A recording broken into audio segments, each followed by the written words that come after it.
빈혈인데도 어지럽다라는 증상이 없이 같은 것이 떨어져서 철결핍 빈혈로 진행이 되는 경우들이 꽤 있게 되는 거죠. 엄마 손은 약손, 어서오세요. 엄마 햇사입니다. 오늘은 빈혈에 대한 질문이 있어서 한번 가져와 봤습니다. 질문을 보게 되면은요, 햇사님, 어지럽지도 않은데 요번에 혈액 검사를 했더니 빈혈 수치가 약 9 정도가 나왔어요. 철분제를 꼭 먹어야 할까요? 라는 질문이었습니다. 우선 답변을 드리면요, 네, 철분제 꼭 드셔야 합니다. 철결핍 빈혈 같은 경우에 보게 되면은 증상을 대부분 느끼지 못하고 7, 8, 9까지 떨어지는 경우들을 꽤 많이 보게 됩니다. 여성의 경우에 보통 한 12 정도를 정상 수치로 보게 되면은 그 이하를 철결핍 빈혈이라고 보게 되는데요.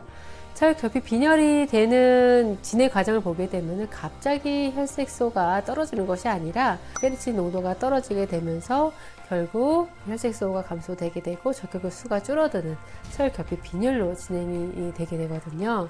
그러다 보니까 내가 좀 그 철이 부족해서 생길 수 있는 여러 가지 증상들, 몸이 무겁다거나 피로하다거나 집중력이 좀 떨어진다거나 몸이 차다거나 또는 근육통이 잘 생긴다거나 하는 여러 가지 증상들을 크고 작게 겪으면서도 잘 모르고 넘어가는 경우들이 꽤 많이 있습니다.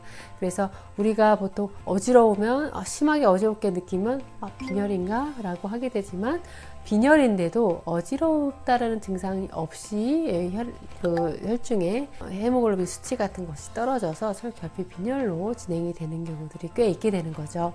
그래서 평소에 어지러운 증상이 없었더라도 좀 몸 추위를 많이 탄다거나 또는 되게 피곤하다거나 가끔씩 두통이라든가 또는 멍한 집중력이 떨어지는 그런 증상들을 경험을 하게 됩니다. 이렇게 혈중의 헤모글로빈 수치가 떨어졌을 경우에는 철분제를 잘 보충을 해가지고 혈중 농도를 꼭 올려줘야 되는데요.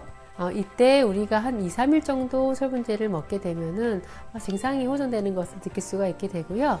약 2주 정도가 지나게 되면은 혈중 농도가 서서히 오르면서 한 달, 2달 지나면 정상 수치까지도 올라오게 됩니다.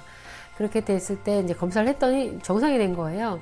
그러면 이제 이제 안 먹어도 될까? 철분제 많이 먹으면은 안 좋다던데 하면서 물어보는 경우들이 계세요. 그런데 우리가 마치 가뭄에 쩍쩍 갈라진 땅에다가 물 한번 부었다고 해가지고 다시 땅이 좋아지는 것이 아닌 것처럼 철결핍 빈혈이 있는 상태에서 철분제를 먹어서 혈중 농도가 좀 올라왔더라도 충분하게 저장철까지 채워주는 빈 곳간을 채워주고 마른 땅에 충분한 물을 머금을 수 있게끔 충분하게 꾸준히 철분제를 최소 3개월 이상 6개월 정도까지는 복용을 해주는 것이 필요하게 됩니다.